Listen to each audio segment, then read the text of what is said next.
Good afternoon to everyone. I'm Mark Clarence G. Maranan, your reporters for today.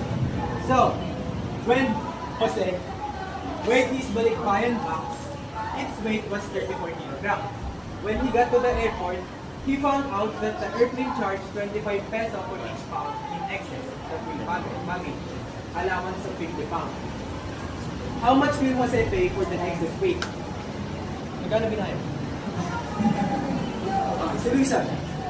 Firstly, convert in 1 kilogram to pound. So, 1 kilogram are equal to 2.20 or 62 pounds.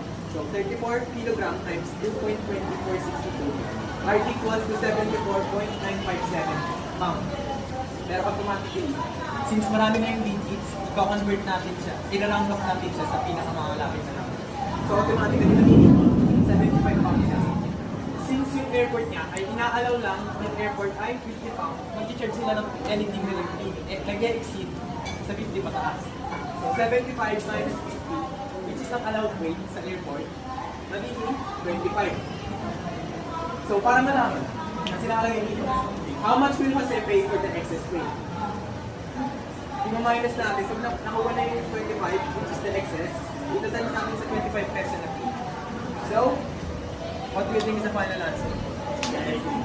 John, Andrew, Lorena, ano po? And then, kindly flip the paper. Flip down. Yes. Sa bulletin board. Sa abog ah.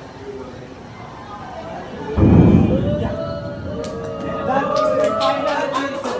Ano yung plus for me? Maganda pa for me.